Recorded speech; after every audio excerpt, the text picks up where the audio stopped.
Terima kasih Anda masih bersama kami. Pemirsa, Komisi Pemberantasan Korupsi resmi menetapkan Direktur Teknologi dan Produksi PT Krakatau Steel Wisnu Kunchoro sebagai tersangka suap pengadaan barang dan jasa antara PT Krakatau Steel Persero dengan pihak swasta.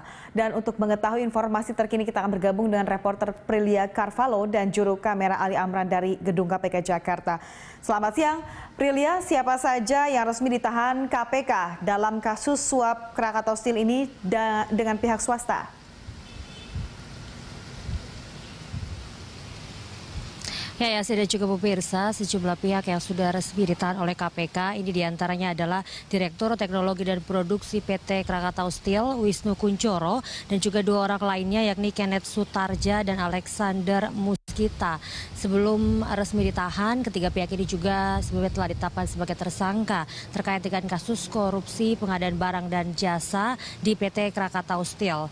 Wisnu, Alexander dan juga Kenneth sebelumnya telah menjalani pemeriksaan di Gedung KPK Jakarta dan sekitar pukul 11 malam, ini tepatnya tadi malam, sudah langsung keluar dari Gedung KPK dan resmi ditahan.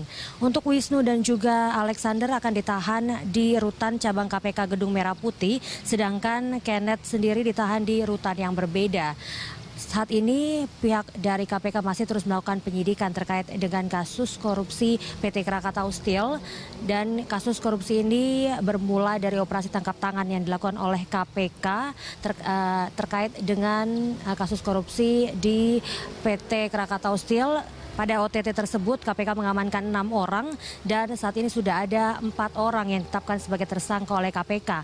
Di antaranya adalah Direktur Teknologi dan Produksi PT Krakatau Steel Wisnu Kunchoro, adapun juga Kenneth Sutarja, Kurniawan Edi Cokro, serta Alexander Muskita. Yasi. Ya, selanjutnya apakah pemberi suap yaitu Kurniawan Edi Cokro alias Judi Cokro sudah menyerahkan diri?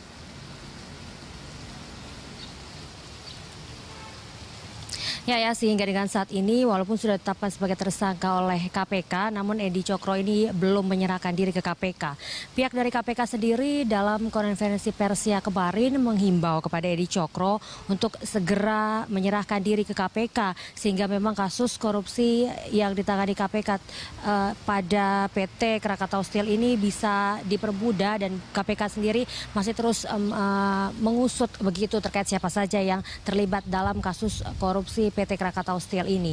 Terkait dengan kasus korupsi ini, PT ataupun juga seluruh direksi dari PT Krakatau Steel telah memberikan pernyataan bahwa mereka mendukung proses hukum yang berjalan di KPK, dan PT Krakatau Steel sendiri mengatakan bahwa terkait dengan seluruh direksi saat ini tengah melakukan pembenahan diri serta perbaikan kinerja sehingga kasus-kasus seperti ini tidak terulang di masa yang akan datang.